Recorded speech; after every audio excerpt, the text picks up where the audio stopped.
അപ്പോൾ നമസ്കാരം. സംഭവം ഈ ഒരു വിഷയത്തിൽ ഞാൻ സംസാരിക്കണമെന്ന് വിചാരിച്ചതല്ല. ഒരുപാട് പേര്, ഒരുപാട് ഇൻഫ്ലുവൻസേഴ്സ്, ഒരുപാട് യൂട്യൂബേഴ്സ് എല്ലാം സംസാരിച്ച് കാര്യങ്ങൾ വ്യക്തമാക്കിയതാണ്. അതോടൊപ്പം തന്നെ അതിനു മുന്നേ അതുപോലെ തന്നെ ഒരുപാട് TV ചാനലുകളിലും കാര്യങ്ങളിലൊക്കെ ആയിട്ട് ചർച്ച ചെയ്യപ്പെട്ട കാര്യങ്ങളാണ്, വിഷയങ്ങളാണ്. ഇനിയും ഇത് അറിയാത്ത മലയാളികളുണ്ടെങ്കിൽ ആരും കാണില്ല. ഒരുവിധം തമിഴ്നാട്ടിലെ ആളുകൾ വരെ ഇതിനെതിരെ റിയാക്ട് ചെയ്തുകൊണ്ട് കുറേ ഷോർട്സ് വീഡിയോസൊക്കെ ഇറക്കിക്കൊണ്ടിരിക്കുന്ന ടൈമാണ്. അപ്പോൾ നമ്മുടെ ഷിംജിതയുടെ പുതിയ അപ്ഡേഷനും കാര്യങ്ങളൊക്കെ ആയിട്ടാണ്. അതായത് ഭയങ്കര സന്തോഷം ഉണ്ടായിട്ട് മാത്രമാണ് ഈ ഒരു വീഡിയോ. ഷിംജിതയ്ക്ക് ജാമ്യമില്ല, ജാമ്യാപേക്ഷ തള്ളി എന്നാണ് പറയുന്നത്. കുന്നമംഗലം മജിസ്ട്രേറ്റ് കോടതിയാണ് ജാമ്യാപേക്ഷ തള്ളിയത്. അപ്പോൾ അതിനെ സംബന്ധിച്ചുള്ള പുതിയ വാർത്ത വന്നിട്ടുണ്ട്. അതെന്താണ് നമുക്ക് ചെക്ക് ചെയ്യാം. ഓക്കെ, സമൂഹ മാധ്യമങ്ങളിലൂടെയുള്ള അപകീർത്തി പ്രചാരണത്തിൽ കോഴിക്കോട് ഗോവിന്ദപുരം സ്വദേശി ദീപക് ജീവനൊടുക്കിയ സംഭവത്തിൽ പ്രതി ഷിംജിത മുസ്തഫയ്ക്ക് ജാമ്യമില്ല. Kozhikode Kunnamangalam first class magistrate കോടതിയാണ് ജാമ്യം തള്ളിയത്. വിവരങ്ങളുമായി കോഴിക്കോട് നിന്ന് നിഖിൽ പ്രമേഷ് ചേരുന്നു. നിഖിൽ പ്രമേഷ്, എന്തൊക്കെയാണ് ഈ വാർത്തയുടെ കൂടുതൽ വിവരങ്ങൾ? ബി ദിലീപ് കുമാർ, ഈ ദീപകിൻ്റെ കേസുമായി ബന്ധപ്പെട്ട് ഇന്നിപ്പോൾ ഷിംജിതയുടെ ജാമ്യ ഹർജിയിന്മേലുള്ള വിധി മാത്രമാണ് പുറപ്പെടുവിക്കാനുണ്ടായിരുന്നത്. ഒറ്റ വാക്കിൽ കോടതി ഈ പ്രതിക്ക് ഇപ്പോൾ ജാമ്യമില്ല എന്നുള്ള കാര്യം പറയുകയായിരുന്നു. എന്തായാലും വളരെയധികം വളരെയധികം ചർച്ച ചെയ്യപ്പെട്ട ഒരു കേസാണ്. നമുക്കറിയാം, സമൂഹ മാധ്യമങ്ങളിൽ ഇങ്ങനെ ഇൻസ്റ്റാഗ്രാമിൽ തനിക്ക് നേരിട്ട ലൈംഗിക അധിക്ഷേപം എന്നുള്ള പേരിൽ യുവതി വീഡിയോ പോസ്റ്റ് ചെയ്യുന്നു. അതിന് പിന്നാലെ അതിൽ മനംനൊന്ത് മറ്റൊരു ദീപക് ആത്മഹത്യ ചെയ്യുന്ന സാഹചര്യം ഉണ്ടാകുന്നത്. പിന്നാലെ വലിയ രീതിയിലുള്ള പിന്തുണയാണ് നവമാധ്യമങ്ങളിലൂടെ അടക്കം ദീപക്കിനും കുടുംബത്തിനും ലഭിക്കുന്ന സാഹചര്യം ഉണ്ടായത്. പോലീസ് കോടതിയിൽ കൃത്യമായി അറിയിച്ചിരുന്നത് ഈ യുവതിക്ക് ജാമ്യം നൽകാൻ പാടില്ല. ജാമ്യം നൽകിയാൽ സാക്ഷികളെ പ്രതി സ്വാധീനിക്കാനുള്ള സാധ്യതയുണ്ട് എന്നുള്ളൊരു റിപ്പോർട്ട് കോടതിയിലെ പോലീസ് നൽകിയിരുന്നു. ഇത് പരിഗണിച്ചുകൊണ്ടാണ് നിലവിലത്തെ സാഹചര്യത്തിൽ ഇപ്പോൾ ജാമ്യം നിഷേധിച്ചിരിക്കുന്നത്. അതായത് കോടതിയിൽ ഓൾറെഡി പോലീസുകാർ ഒരു റിപ്പോർട്ട് കൊടുത്തിരുന്നു.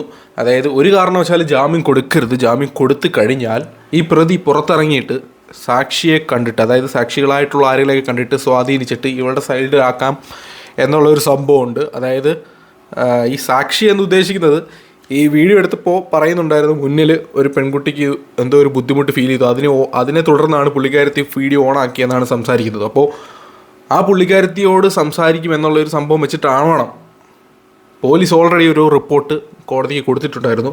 അതിനെ സംബന്ധിച്ചാണ് ഇത് ചെയ്യരുത്, ഇത് നടക്കരുത് എന്ന ഉദ്ദേശമാണ് കോടതി എന്തായാലും ഒരു കിടിലൻ തീരുമാനം എടുത്തിരിക്കുന്നത്. എന്തായാലും കോടതിക്കൊരു ബിഗ് സല്യൂട്ട്. എന്തായാലും മലയാളികൾ ഒരുമിച്ച് സന്തോഷിക്കുന്ന ഒരു നിമിഷമാണ്, നല്ലൊരു മൊമെൻ്റ് തന്നെയാണെന്ന് തന്നെ പറയാം. കോടതി വരെ എന്തായാലും ഇങ്ങനെ സംസാരിച്ച സ്ഥിതിക്ക് ഇതിന് വീണ്ടും അപ്പീലും കാര്യങ്ങളൊക്കെ ആയിട്ട് മുന്നോട്ട് പോകാൻ ചാൻസ് ഉണ്ട്, മേലോട്ട്.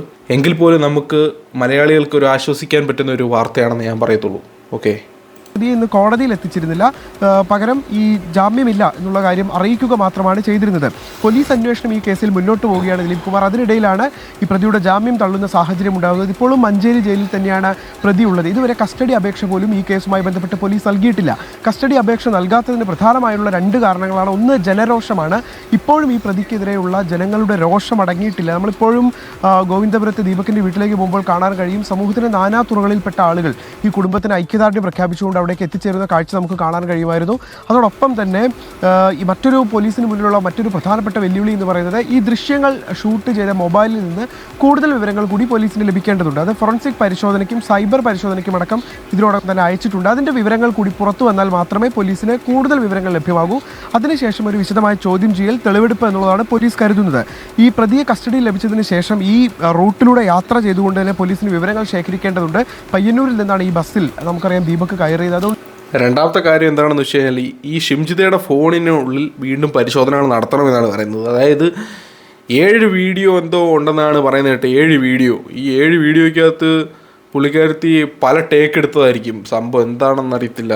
എന്തായാലും ആ ഒരു കുറേ ക്ലിപ്പും കാര്യങ്ങളൊക്കെ പരിശോധിക്കേണ്ടതുണ്ട്. അതെല്ലാം കഴിഞ്ഞിട്ട് കൂടുതൽ എനിക്ക് തോന്നുന്നു ഇത് വലിച്ചു നീട്ടും. കാരണം ഇത് ഒരുവിധം നല്ല രീതിയിൽ വിഷം വെച്ച് ഒരു ദേഷ്യവും വിഷമവും എല്ലാം കൂടി ഒരുമിച്ചുള്ളൊരു ഒരു കേസാണെന്ന് ഞാൻ പറയത്തുള്ളൂ. അത് കോടതിക്ക് ഒരു മനസാക്ഷിയുള്ള സ്ഥിതിക്ക് കോടതി വിശ്വസിക്കുന്നുണ്ട് നമ്മളെല്ലാവരും. എന്തായാലും ബഹുമാനപ്പെട്ട കോടതി നമ്മൾ വിശ്വസിക്കുന്ന ഒരു സംഭവമാണ്. അതായത് കോടതി ഇതിന് കിട്ടില്ലൊരു തീരുമാനം എടുക്കത്തുള്ളൂ എന്നാണ് നമ്മുടെ ഒരിത്. അതായത് പുള്ളിക്കാരത്തി എവിടോ പുറത്തങ്ങാണ്ട് മുങ്ങിയായിരുന്നല്ലോ ഇതിനു മുന്നേ, പിടിക്കാൻ കിട്ടിയില്ല എന്നൊക്കെ പറഞ്ഞിട്ടുണ്ട്. എന്തായാലും അങ്ങനെ കുറേ ആൾക്കാർ എതിർത്തായിരുന്നു. അതായത് എന്തിനാണ് കേരള പോലീസ് എന്നൊക്കെ പറഞ്ഞിട്ട് ഒരു പെണ്ണ് ഇറങ്ങി ചാടിയില്ലേ, മുങ്ങിയില്ലേ എന്നൊക്കെ പറഞ്ഞിട്ടുണ്ട്. എന്തായാലും പിടിച്ചു കഴിഞ്ഞിട്ടും പുറത്തിറങ്ങരുത് എന്ന രീതിയിലുള്ള ഒരു പൂട്ടാണ് പോലീസ് കോടതിക്ക് ഇട്ടത്. അതാണ് ആ റിപ്പോർട്ടിൽ പറയുന്നത്. തന്നെ അതേ റൂട്ടിൽ യാത്ര ചെയ്തുകൊണ്ട് അതേ ബസ്സിൽ എത്തിക്കൊണ്ടൊക്കെ വിവരങ്ങൾ ശേഖരിക്കാനുണ്ട് എന്ന് മാത്രമല്ല, കഴിഞ്ഞ ദിവസം ഈ കേസുമായി ബന്ധപ്പെട്ടുണ്ടായ വളരെ പ്രധാനപ്പെട്ട ഒരു നീക്കം എന്ന് പറയുന്നത് ഈ ബസ്സിലുണ്ടായിരുന്ന മറ്റൊരു പെൺകുട്ടി കൂടി പരാതി നൽകുന്ന സാഹചര്യം ഉണ്ടായിട്ടുണ്ട്. അപ്പോൾ ആ മൊഴി കൂടി പരിഗണിക്കും. ഇതിനോടകം തന്നെ ബസ് ജീവനക്കാരുടെ മൊഴിയൊക്കെ വളരെ വിശദമായി പോലീസ് രേഖപ്പെടുത്തിയിരുന്നതാണ്. അപ്പോൾ അതുകൊണ്ട് തന്നെ അത്തരത്തിലുള്ള ഒരു അന്വേഷണമാണ് പോലീസ് ഇപ്പോൾ മുന്നോട്ട് കൊണ്ടുപോകുന്നത്. 10 വർഷം വരെ ജയിൽ ശിക്ഷ ലഭിക്കാവുന്ന വകുപ്പുകളാണ് പ്രതിക്കെതിരെ ചുമത്തിയിട്ടുള്ളത്. ജാമ്യമില്ലാ വകുപ്പാണ്, നമുക്കറിയാം. അതുകൊണ്ട് തന്നെ ഇന്നിപ്പോൾ പ്രതിക്ക് ജാമ്യമില്ല. അത് അന്വേഷണ സംഘത്തെ സംബന്ധിച്ചിടത്തോളം ഇനിയൊരു കസ്റ്റഡി അപേക്ഷ ഒക്കെ നൽകി കസ്റ്റഡിയിലേക്ക് പ്രതിയെ വാങ്ങി വിശദമായ ചോദ്യം ചെയ്യലിലേക്ക് അടക്കം കടക്കാൻ അവർക്ക് സൗകര്യപ്രദമായിരിക്കും. അതോടൊപ്പം മതി, പതുക്കെ മതി എന്ന് വെച്ചാൽ പതുക്കെ മതി. തെളിവെടുപ്പുകളൊക്കെ കഴിഞ്ഞ് കറക്റ്റ് രീതിയിൽ പോയാൽ മതി, ഒരു കുഴപ്പമില്ല. എന്തായാലും എനിക്ക് തോന്നുന്നില്ല ബസ്സിൽ കൂടെ ഉണ്ടായിരുന്ന യുവതി ഇവർക്ക് അനുകൂലമായിട്ട് സംസാരിക്കുമെന്ന് ഒരിക്കലും കാണൂല. എന്തായാലും കറക്റ്റ് കാര്യങ്ങൾ മുന്നോട്ട് വരട്ടെ എന്നേ ഞാൻ പറഞ്ഞിട്ടുള്ളൂ. കമൻറ്റുകൾ എന്താണ് നമുക്ക് നോക്കാം. കോടതിക്ക് അഭിവാദ്യങ്ങൾ. ആദ്യമായി ഒരു കോടതി സന്തോഷ വാർത്ത. ഓക്കെ, ദീപകിനെ ആത്മാവിന് നിത്യശാന്തി നേരുന്നു. കോടതിക്ക് ഇരിക്കട്ടെ, ബിഗ് സാല്യൂട്ട്, അടിപൊളി, ഇങ്ങനെ വേണം കോടതി. എന്താണെന്ന് അറിയത്തില്ല, കോടതിക്ക് ഇത്രയും ഷൗട്ടൗട്ട് കൊടുക്കാൻ പറ്റുന്ന എത്രയും വലിയ കേസ് ഞാൻ കണ്ടു കാണത്തില്ല. എന്തായാലും കോടതി പറയാനുള്ളത് പറഞ്ഞു. ഇനി മേലെ കോടതിയിലൊക്കെ പോയാലും എന്തൊക്കെയാന്ന് പറഞ്ഞാലും ഇതിന് കറക്റ്റ് പ്രൂഫ് ആ ഫോണിലുണ്ട്. കമൻറ്റ് മുഴുവൻ വേറെ ലെവല്. അപ്പോൾ എന്തായാലും ഈ കമൻറ്റിലൂടെ നമുക്ക് മനസ്സിലാക്കാം ജനങ്ങൾക്കൊരു ഒന്നടങ്കം എല്ലാവർക്കും ആഗ്രഹിച്ചിരുന്ന ഇഷ്ടപ്പെട്ടിരുന്ന ഒരു നല്ല കിടിലൻ വാർത്ത. ഓക്കെ, അപ്പോൾ എന്തായാലും അടുത്ത അഭിപ്രായങ്ങളും കാര്യങ്ങളുമായിട്ട് മുന്നോട്ട് വരുന്നവരേക്കും ബൈ ബൈ.